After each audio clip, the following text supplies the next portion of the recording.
किस्से कहानियों का संसार अद्भुत है। कल्पना शक्ति का विकास करने वाली कथाएं कहीं न कहीं बाल मन में अच्छे गुणों के बीज भी बोती हैं।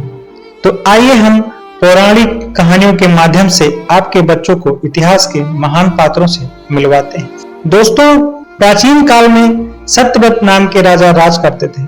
वह प्रतिदिन पूजा पाठ किया करते थे। उनके पास किसी भी चीज की कोई कमी नहीं थी। वह धन दौलत से लेकर हर प्रकार की सुविधा से मजबूत थे, समृद्ध थे। हालांकि इसके बावजूद भी राजा की एक अभिलाषा थी जिसे वह पूरा करने की चाह रखते थे। दरअसल राजा सत्यव्रत को किसी प्रकार से स्वर्गलोक जाने की इच्छा थी। वह अपने जीवन में कम से कम एक बार स्वर्गलोक सौंदर्य को देखना चाहते थे, लेकिन उन्हें इसका मार्ग नहीं पता था। इधर दूसरी तरफ ऋषि विश्वामित्र अपनी तपस्या के लिए घर से बाहर निकले। चलते चलते वह अपनी कुटिया से काफी दूर चले गए थे। काफी समय बीत गया, लेकिन वह वापस नहीं लौटे। इस कारण उनका परिवार भूख और प्यास से बहुत परेशान था। राजा सत्यव्रत को जब यह बात पता चली तो उन्होंने ऋषि विश्वामित्र के परिवार के पालन पोषण के लिए जिम्मेदारी ली। कुछ समय बाद जब मुनिवर लौटे तो अपने परिवार को कुशल देख काफी खुश हुए। उन्हें पूछा कि उनकी अनुपस्थिति में किसने उनकी देखभाल की। इस पर ऋषि के परिवार वालों ने बताया कि राजा ने उनके पालन पोषण की जिम्मेदारी उठाई थी। यह सुनकर ऋषि विश्वामित्र तुरंत राजमहल पहुंचे और राजा से मुलाकात की। वहां पहुंचकर उन्होंने सबसे पहले महाराज को धन्यवाद कहा। इस पर राजा ने ऋषि से अपनी इच्छा पूर्ण होने का आशीर्वाद मांगा।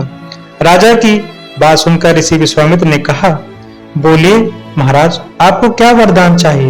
तब महाराज ने कहा, हे मुनि, मुझे एक बार स्वर्गलोक के दर्शन करने हैं। कृपा करके मुझे वहां जाने का वरदान दें।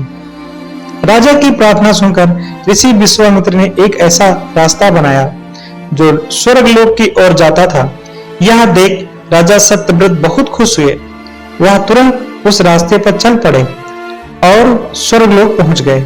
यहां पहुंचते ही इंद्रदेव ने उन्हें नीचे धक्का दे दिया, जिसके कारण वो सीधे धरती पर जा गिरे।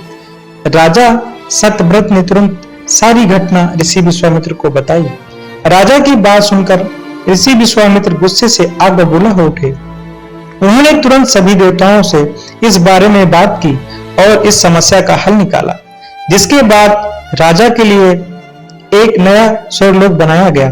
नए स्वर्गलोक को पृथ्वी और देवताओं के स्वर्गलोक के बीचों बीच स्थापित किया गया था, ताकि किसी को परेशानी न हो।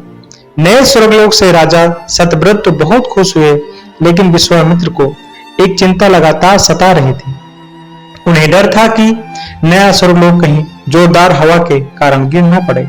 अगर ऐसा होता है तो राजा सत्यव्रत दोबारा से धरती पर जा गिरेंगे। काफी सोच विचार के बाद ऋषि विश्वामित्र को एक उपाय सूझा। उन्होंने नए स्वर्गलोक के नीचे एक बहुत लंबा खंभा लगा दिया ताकि उसे सहारा मिल सके।